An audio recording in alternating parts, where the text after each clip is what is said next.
Hello and welcome to the final episode of this series. Let's wrap it up, then say final episode. Yeah. It should be the final though. I was reading the application, I found many small things I wanted to fix, and they Yeah. are listed here, and we are going to do that in one quick episode. Yeah, Hopefully one quick episode.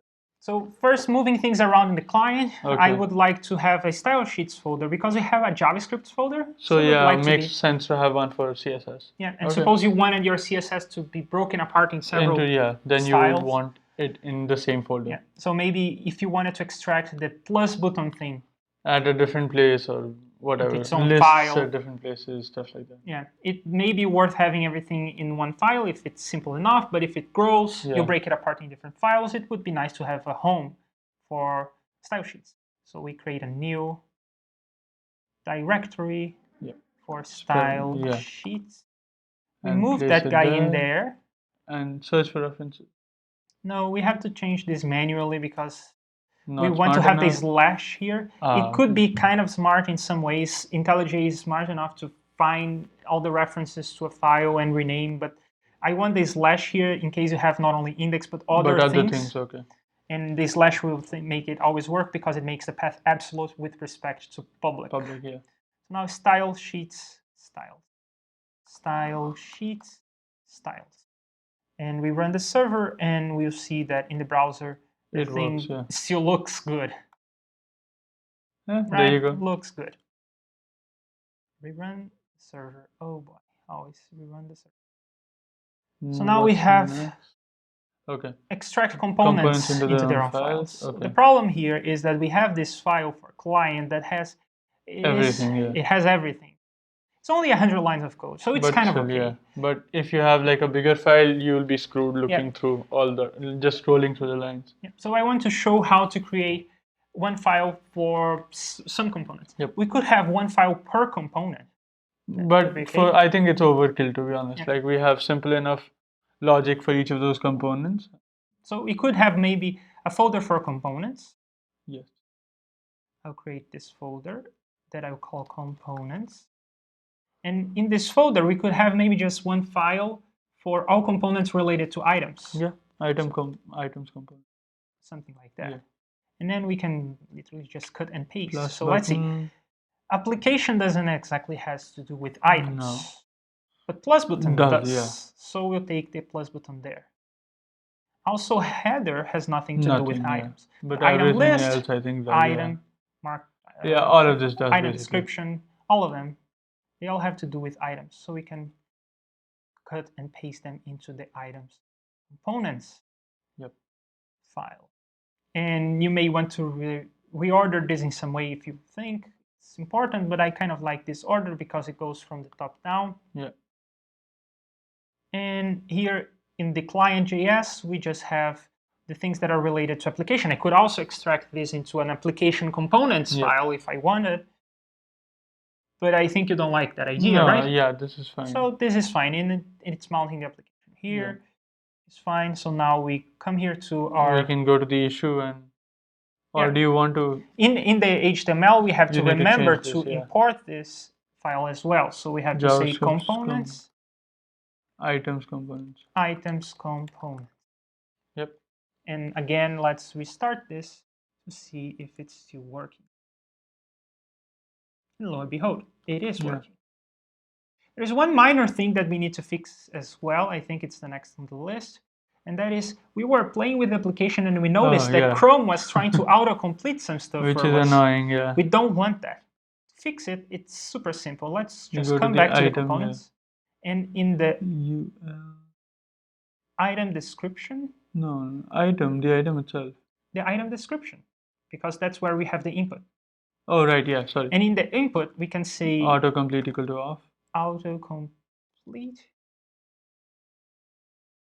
equals off. I believe that's how you say that in React. And we'll restart the server and see if that fixes it. Start. No autocompletion. Yeah, that works. Perfect. And that marks the client part of the final touch. So final touches on client. Yeah. To client. Yeah. Okay. And yeah, we just moved some files around. Oh, maybe we can do one more slight change, and that is here. All these files, they belong to maybe a separate directory. Else, yeah. And we could create a new directory for these kinds of files that are libraries. And I'll create a directory. How do you want to name this? Vendors, dependencies, anything. Libraries, maybe external libraries. How about external libraries? No. They're not external libraries technically. We have the files in our app. Oh, but they are external in the sense that we didn't write this code.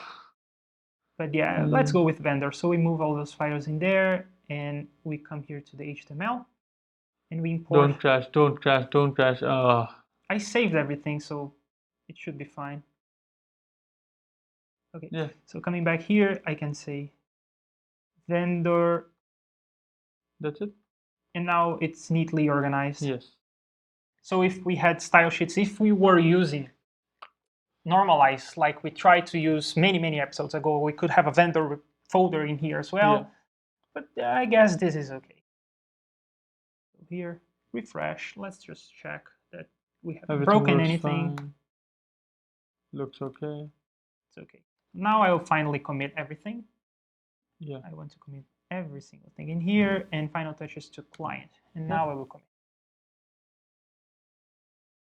And push. Next on the list, server final touch. Well, this is debatable, but I want to show you how it looks and try to convince you that it's a good idea. So in the server, we are using Javalin to first create the app. Yeah. First of all, it should be using var. And then we use the app in many places, like events and routes and exceptions and start. Yeah. Well, it so happens that all these methods follow a design pattern, which is something we are going to learn more about in the course of the semester, but it is a design pattern called Fluent Interface. Okay. It means that all these methods, events can be like considered as coming out of the same object. Yeah, well, all these methods like events and routes and exception and start, they return the app itself. Let's see, if I look for the documentation pressing F1, we can see that it returns a Javalin server itself. That's the return type of events. Yep. And this allows us to use what is so-called a Fluent interface. First of all, let me reorder this so that this comes first. And then all the calls to app are together, they are right next to one another. Yeah. Well, if Javalin create returns an app, and that's what I need to call events, I can, instead of assigning it to a variable, I can just chain the calls. And events, in turn, is going to return an app. So if I need it for an app, I can just chain the calls. I find this design pattern very funny. And then routes returns an app. So you let exception work from that. Yeah. And the same with exception. It returns an app, which we are going to need on the next line. Well, it can just get rid of that assignment as well. So now we have... Still works. It still works the same. I will rerun the server and it will start, and we can come here to Postman and run the tests to make sure that we didn't break anything on the server. I could also go to the browser and test manually, but yeah, all the tests are passing. It's just another way of writing this, and it's called a Fluent Interface. Yep. Some people like this, some people find it hard to read. I am on the camp of I like this. I am borderline not there yet. But would you give me this one as a gift sure. See, for a final episode? I like it. I get the point of this. It's just that it's slightly difficult to understand for someone who's not seen it before. If you've seen it before, perfect. If not, then it's just like iffy. You might have problems debugging or something. But if you write code, like we have very spaced out code, right? We can just put breakpoints in between those particular functions, and we'll find what the issues are. Yeah. We can even have shorter definitions like this. Am I going too far? That's it. That is a short enough. About this one? Nah. That also works, to be honest. But yeah, that's about it. Everything else is a big enough function. Everything else is okay. Okay, so I kind of like this, so I wanted to try this out. Also, I wanted to show you a design pattern because in this video series, we are kind of touching on topics different from all parts over of the the course. course itself, yes. We talked about the single responsibility principle. Yeah. That's a design Right. principle. We are now repeat yourself. We talked about, yeah. Now we're talking about this. We are now talking about the design pattern, fluent interfaces. Yes. So use Javalin, this Javalin's fluent interface. Yeah. Look at the server. That's that. Yeah. So the items repository, I found some problems there when I was looking at it. The first is a kind of a bad problem. In the get1 method, we forgot to close the statement. So that is easy. Yeah. Also, there is another problem. When we throw this exception, if the we're not actually closing any of those again. Okay. These lines never run. Yeah. So we can use a try finally to solve it. A try finally works like this. You say try, and usually people will use try to say try catch, yeah. right? Because you catch an exception. But in this case, we are not interested in catching the exceptions. We're just interested in like performing something that happens no matter what. If it works, we'll do it. If it doesn't, if it throws an exception, we'll still do it. This finally block will always run. Yep. Even if we throw the exception here. So our purpose with this exception is exactly to throw it, so that back in the server we catch it. But in this case, we want to, even in that case, close the statement and close the result. So we want to do it like this, and I should have that line here. I have. Okay. Can you not do a try, catch, and then finally, instead of the if else? Catch, you say? I don't even know how to use catch here. It doesn't make sense to me. So the point is that if result dot, it's the if it exists or not. Okay, yeah, then it's okay. Yeah. Sorry. So okay, so the other thing we can do here is we have this item being returned. Well, in the try block, we could return the item, and then this line would never run. Absolutely, yeah, and take that out. Okay, yeah. And this works because if you go into the then branch, it returns. If you go into the else branch, it throws. An exception. In any case, it will work fine. Will it though, like, let's say in the try branch, if it returns it already, will it close the statement and result? Yes. Anytime you say return in the try, it will run the finally, and then it will return. Back. Okay. So it stores whatever we returned, does the finally, and then returns. Yeah. You can even say return here. What happens then?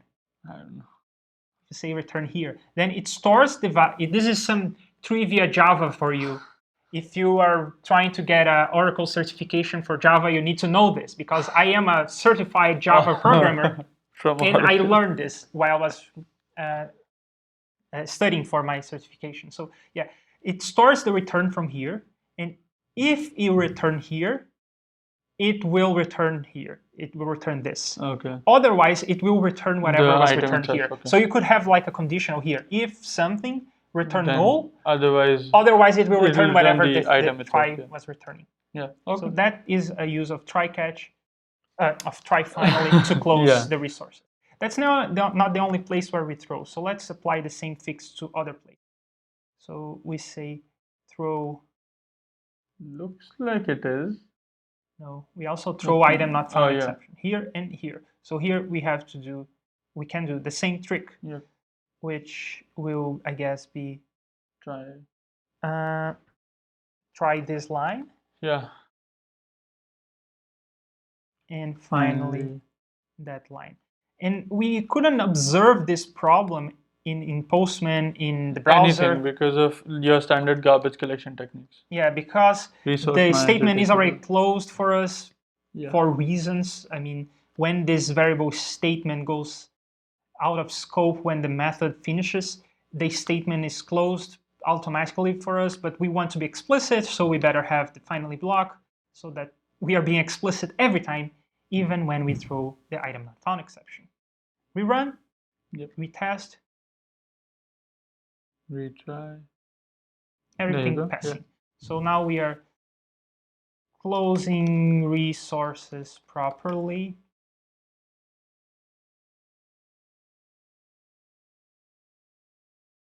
Next. That's done. That's done. Done. Yeah, for our final trick in this series, I want to show you what happens when you try to, for instance, delete an identifier that is not a number. So instead of having a number, usually you see a number here. What if you have a not number here? Our server crashes. Crashes, which is not good, yeah. Yeah, it's okay for the server to respond with 400, 404, yeah. With a 400 or anything in the 400s, because Yeah. it means your request is wrong. Was incorrect, yeah. Which is the case here.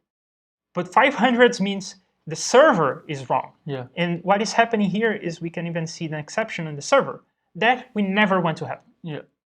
So where is this coming from? This should be the parseInt thing that we were doing for identifiers. Yep. It's coming from here. In the stack trace, I found some code that we wrote as opposed to code that came with Java. So this is our code. I clicked on it. I found it. And the problem is with this parseInt. It doesn't work if the string doesn't look like a number. Yeah. To solve this, again, I want to get back to an idea we had many episodes ago. We were using Java validation, Javalin's validator. So we can say that we expect this thing to be an integer. And then we have to say get. Yeah. And it's doing the same parseInt, but it's also checking that the thing can be parsed as an integer. And we do this for delete, but we also have to do it here for update because we have exactly the same logic, code. yeah. So, yeah. Save it. And now if we rerun the server and we run that request in Postman, the server will not return a 500. It will return a 400 bad request. Yeah, and a very good error message. Yep. The identifier needs to be an integer. Yeah. So that's another reason to use Javalin's validators. It gives you a good error message. And this is like fixing 500s, whatever. And I think that is that actually. So let's do the final housekeeping. We have an issue open. We have never opened a pull request for this, but now we will. So we'll create a pull request for refactoring. We have how many commits is that by the? We'll see. Like 30. There are 25 commits for this. Close. And this addresses closes the number 19. That's it, yeah. And we'll create a pull request. We will merge the pull request because we know, it will we pass. know it's working, Maybe, I don't know. The tests are still running on the commit, so you know what? I'm going to merge this pull request because I know it will pass. I just ran the tests here in Postman, and because I want to see all the issues closed, all the pull requests closed, everything. Project board. You're missing the project board. Yes. Exactly. I want to see all the things closed here in the project board. Let me make it full screen. That is also done actually. Yeah, everything is marked as done. So iteration 2 is complete. Iteration 2 is complete. Iteration 3 will be off camera if I'm not wrong. Yes, iteration 3 will be me writing some documentation, and that is the end of our series. That's good. We built an app from scratch. Yeah, it's not a bad one with either. All the errors and all the problems with it. Yeah. Also, another reason why I wanted to merge this is that maybe while we are talking here, it will deploy to Heroku. I don't think it will because it needs to run all the tests in Travis, and that takes a while. Check where we are actually. So yeah, first of all, I will open here on Heroku, TODOOSE, Heroku app. I can also go to GitHub. Yeah, that's what I was saying. Like or just check. Maybe just from here, I can go to TODOOSE. See if everything is passing. And go to Travis by clicking on the badge. And it's trying to run the tests, but it's running right now. So we will wait here for 2 minutes to see the thing. I don't think it'll take 2 minutes, but that should be fine. One thing we can tell for sure that is happening is that it's waking up the app, it appears. Yes. Heroku. Considering we've been doing all this on localhost, we've not really checked on Heroku. Yeah. But I also want to check on Heroku because I want to make sure that... It might be screwed. Let's see, it's waking up the app. What are the logs? Some error in the logs. It's getting a bunch of requests. Oh, yeah, it started. So one way to tell is first the CSS, but also the auto-completion, the latency, typing is slow. So we know that we are running an old version of this. So let's just check on Travis.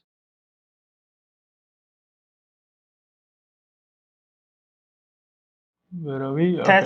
Tests passed. That's good. So Heroku will be trying to deploying. deploy this anytime. It is deploying right now. Okay, and it has woken up the app, so it won't take as long, or that's their claim. Yeah, I don't know. Gradle always says this won't take that long next time, but it always takes long. Okay. That's the last step, launching. It is deployed. Now, the first thing we're going to notice is that this item will be gone. Yeah. Because of the whole SQLite thing. Yeah, ephemeral database. Oh my god, it is taking time. What are they doing? View logs. Okay, yeah, now it will. Start in subsequent builds will be faster. Sure, I trust you. No, they won't. Bald face lines. Okay, build succeeded. Not started though. And that should be done. Yeah, yes. Javalin is running now, and the app started. The item is gone, so we still have that problem that we won't solve. Now let's open the app side by side. Create an item. The item is there. Works. Try writing something. Heart. Yeah. Blur. And it appears there. And if you go to the other browser, which is simulating some other user on some other side of the planet. And it works. Try marking an item done.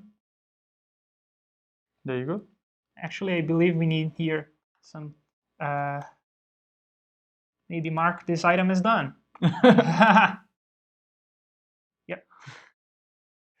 All right, so that is the end. Thank you very much for watching. Thank you for doing this with me. It has been a lot of fun. Yeah, hopefully people learned something is all. Yep, and I don't see you on the next one because this is the last. Yeah. Enjoy.